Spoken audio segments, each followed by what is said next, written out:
My name is Justin Foster. I'm the co-founder and chief marketing officer for a company called MindShare Networks. We have launched and are in early release of a product called SlideKlowd. SlideKlowd is an audience engagement app that allows a presenter or a venue to handshake with the devices of the people in the audience, their mobile devices, and deliver content to them within a private cloud. And by delivering content to them, let's say a presentation, the audience members are able to participate in that presentation by asking questions, responding to questions, taking notes, socializing the content. And really what we're trying to do with SlideKlowd is turn presentations or training sessions or groups of people, those large groups of people, we're turning those into conversations and getting back to a level of intimacy and immediacy that is often missing from a large group format. And that product was released in April and is commercialized and ready for purchase. So, the company or the product. So, the primary hurdles are what you would sort of expect from a startup. It's always funding. We're based in Boise, Idaho, specifically Eagle, Idaho, and we specifically and strategically wanted to create funding relationships inside the state of Idaho, which is difficult. There's not a mature venture fund there. There's not a mature, even really all that mature of an angel fund in the sense of software startups. So I think finding seed money was our first obstacle, but we were able to overcome that. The second obstacle is that we are introducing a new market segment called audience engagement. And audience engagement has long been a marketing term, but not really a product category.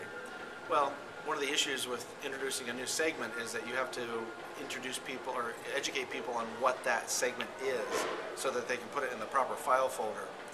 And so that's been a little bit of a challenge, but fun, because once you own that file folder, like Google owns search or FedEx owns shipping, once you own that file folder, then you have a tremendous brand advantage. I think those have probably been the two biggest obstacles that we've dealt with. I think sometimes we don't want to ever lose perspective on why we're doing this, and so what will often trip us up is maybe a little bit of short-term thinking, in that we see what we think is an opportunity, and it ends up being a distraction, and then you have to adjust your strategy a little bit. And I think one of the biggest things that we've learned as a startup, and this is for the other folks in the company, this is not our first rodeo. We've done startups before, but when you have an idea, when you have talent, we have a very talented team, and we have a great idea, not every opportunity is really an opportunity. A lot of them are distractions. And I think we were used to the idea coming from other startup environments where here's an opportunity and here's a distraction. And we'll pick the opportunities and avoid the distractions. But when you're on a path, a strategic path to launch a specific product that solves a specific problem, all the opportunities you have to view them with a bit of suspicion that they're distractions as well. Otherwise, you get knocked off track and you lose focus. I think the other thing is it hasn't tripped us up per se, but making sure that we spend time together, just as people. A startup family is a family, and you have to have a lot of trust and a lot of open communication. And I give Ken Holsing, our CEO, great credit for creating buying enough runway, not just to build a product, but to build the core team that is necessary to be successful as we move forward. Resources have found to be most useful has been other entrepreneurs. Lots and lots of research. One of the things that Ken has done is we like many organizations, use Dropbox, and when he finds an article, he posts it in Dropbox and lets us know it's there. And so he's educating us on what he finds, and we're dropping articles in. So we have become hunters of data and information and stories. And there's something you always want to be innovative, but there's nothing wrong with imitating. If you can find another way to do something, or you can find a way to do something that other people have already done and they've laid the path for you. It may not be the direct idea, but for example, we've cast about all different ways of figuring out a pricing model for a business tool, and have really settled on something similar to the way Salesforce.com charges. And researching them and their success and obviously their market presence, that was a great resource of looking at real case studies and real examples. The other thing that we've done is when we get the chance to meet with a successful entrepreneur, one that has spun off and sold a company and has made wealth or created wealth or created success, we have disciplined ourselves to ask lots of questions. We noticed in younger entrepreneurs a tendency to make a lot of statements and try to prove to that person that they're successful, they're going to be successful too. We have thankfully a bit of age and wisdom now, so we learn to ask questions of those entrepreneurs, and they, like most good people, love to share wisdom. And the honing of asking good questions has been invaluable. And one of our sayings is that wisdom is defined not by the answers you give, but the questions you ask. And by asking questions instead of giving answers or making statements to other entrepreneurs, we've been able to broadly expand both our knowledge and our perspective on the field of entrepreneurship. I think a lot of things inspire us to keep going. One of the things that Ken and I did when we first set out to start the company is we documented what we refer to as our cultural values. These are things that matter most to us. And of course there were issues of family and faith and some deeply personal things, but as an organization, things like maintaining our legacy.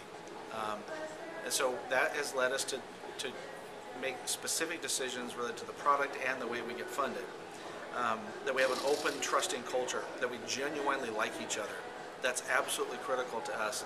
And so those things inspire us to go back to those sources, those 5 principles we wrote down in a cabin in Donnelly, Idaho last year. I think our wives and kids inspire us. We recognize that at where we're at, I will be 42 this year, Ken will be 40, Casey is 48,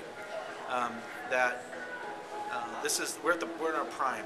We're a 22-year-old 6'8" power forward at our age now in business, and we just don't want to squander time. We don't want to mess around.